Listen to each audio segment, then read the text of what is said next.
Most people think their resume is being judged by a human being. It isn't. It's being filtered, scored, and quietly discarded by a system that was never designed to understand you in the first place. The uncomfortable truth is that the more effort you put into the perfect application, the more likely you are reinforcing a process that was built to ignore you.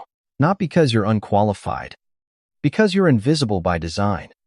Hey, I'm Brian, and I spend way too much time thinking about how hiring systems actually work beneath the surface. If you treat this like peer review, this will probably be the highest return on attention you get today. You've been told a simple story: write a strong resume, tailor it slightly, submit it through the company's website. Wait, maybe follow up. The implication is that hiring is a meritocratic pipeline. The best candidates rise to the top. The reality is colder. The system isn't a pipeline. It's a funnel with a choke point built to eliminate you as efficiently as possible. The system has a name, even if most people never hear it out loud. It's called the applicant tracking system, and once you see how it actually works, you stop taking rejection personally.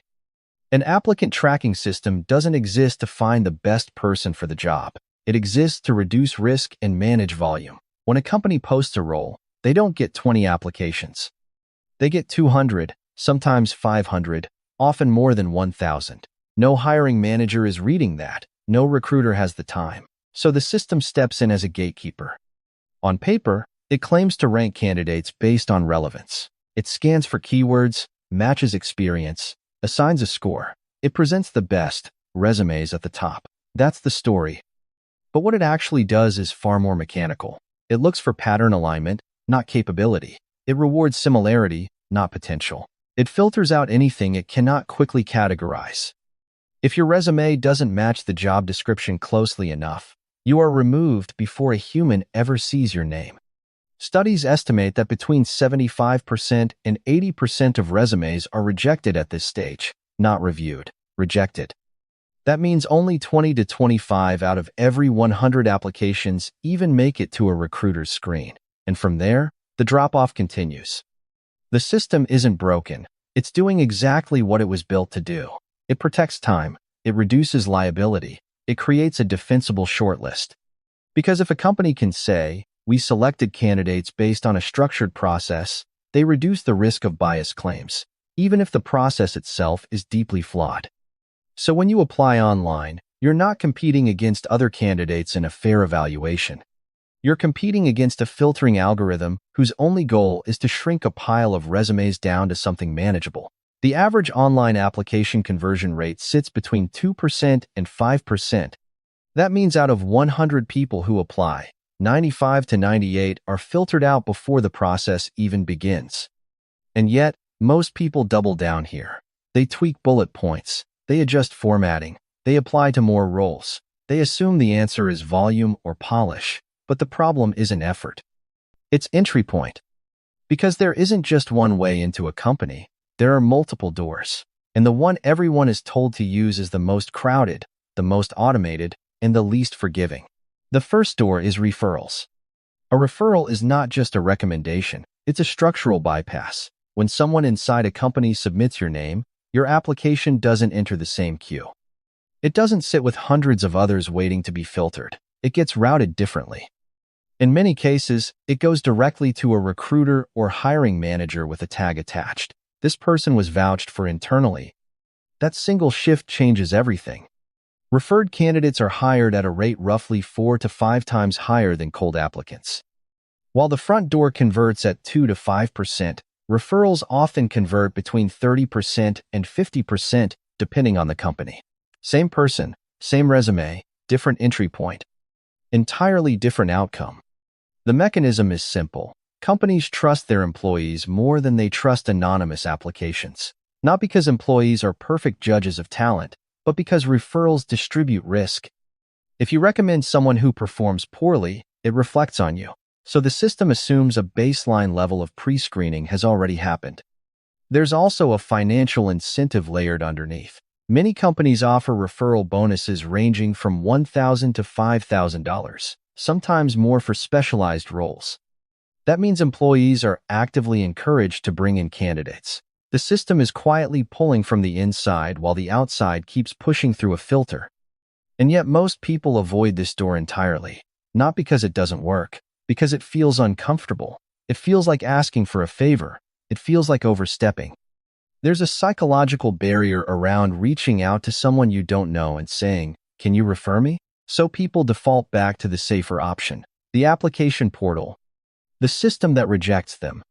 But the process is far more structured than people assume. You don't start by asking for a referral. You start by identifying employees at your target company who are in roles adjacent to the one you want.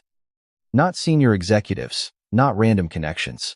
People close enough to understand the job, but accessible enough to respond. You reach out with specificity, not a generic message, not a copy-paste introduction. You reference their role. You mention something concrete about the company or team. You ask a small, reasonable question about their experience, something that invites a response without creating pressure. When they reply, you continue the conversation briefly, 2 or 3 exchanges. Then you introduce your context. You mention that you're exploring similar roles and would value any guidance on how to position yourself, not a demand, a transition. Only after that do you ask about referrals. And even then, you frame it lightly. If you think it makes sense, would you be open to referring me?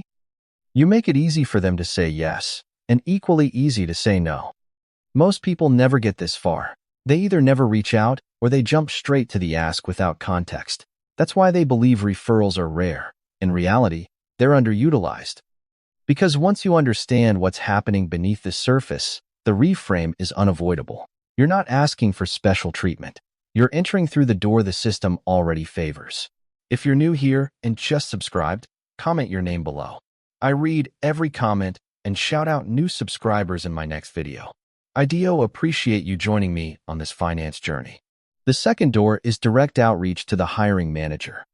This is where the system reveals another quiet contradiction. The job description you're reading was not written by the person who will ultimately decide whether you get hired. It was written by HR, often translated from a rough brief, optimized for compliance and keyword coverage. By the time it reaches you, it's a document designed to attract volume, not precision. But the hiring manager operates differently. They are not looking for a list of keywords. They are looking for relief. Someone who can solve a specific problem, reduce pressure on the team, or accelerate a project that's already behind. And those nuances rarely make it into the posting. So when you apply through the standard process, you're aligning yourself with the document. When you reach out directly, you're aligning yourself with the person. That distinction creates a second track. If you send a short, specific message to the hiring manager before or alongside your application, something subtle happens. Even if your resume is filtered out later, your name has already entered their awareness. You are no longer just an entry in a system. You are a candidate they've seen, however briefly, outside of it. Response rates here are lower than referrals, but still significantly higher than cold applications. A well-targeted outreach message can generate replies in the range of 10% to 20%, compared to the 2 to 5% conversion rate of the application portal. And more importantly, it changes the quality of interaction. You're no longer waiting to be selected. You're initiating context. The mechanism is attention. Hiring managers are busy, but they are also curious. When someone reaches out with a concise, relevant message that demonstrates understanding of their role or team, it cuts through the noise, not because it's perfect, because it's rare. Most people don't do this. Again, not because it doesn't work, because it feels intrusive. There's a fear of being ignored, or worse, rejected directly. So they stay within the boundaries of the formal process, where rejection is quieter and more distant. But the structure of the message matters more than the act itself. You are not sending a long introduction. You are not attaching your entire resume. You are not asking for a job. You are doing 3 things. First, you show that you know who they are. A single line that references their team, their role, or something specific about the company's work. This signals that your message is intentional, not mass sent. Second, you connect your experience to a likely problem they care about, not your entire background. 1 or 2 sentences. Focused, concrete. I've been working on X, which seems closely related to Y that your team is doing. Third, You make a low-friction ask. Not, "Can you hire me?" but, "Would you be open to a brief conversation?" or, "I'd appreciate any guidance on how you evaluate candidates for this role." That's it. Short enough to read in under 20 seconds. Clear enough to understand immediately. You send this before submitting your application or at the same time. If they respond, you now have context. If they don't, nothing is lost. But in both cases, you've created a parallel path that operates independently of the filter. Because the reframe here is subtle but powerful. You're not bypassing the system entirely. You're creating redundancy. Even if one path fails, the other still exists. The third door is the one most people are already using, but incorrectly. If you must go through the application portal, you don't treat your resume as a personal document. You treat it as a technical file designed to be parsed by a machine.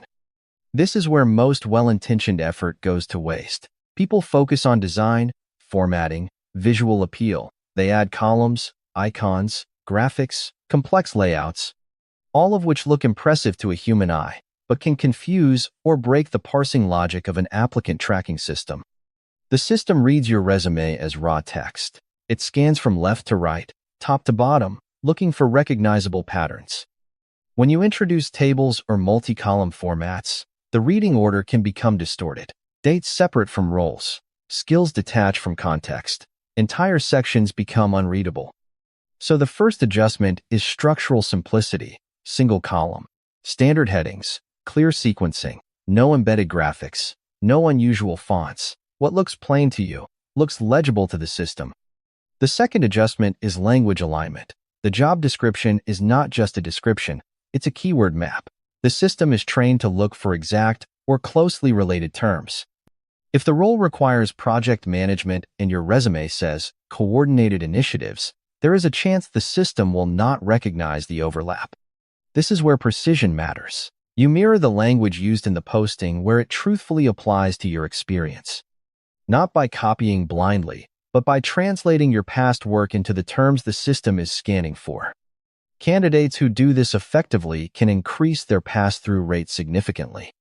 Some estimates suggest that optimized resumes can move from the bottom 75% of filtered candidates into the top 20 to 30% simply through keyword alignment and formatting adjustments. Same experience, different presentation. The third adjustment is file type and compatibility. While many systems accept PDFs, not all parse them equally.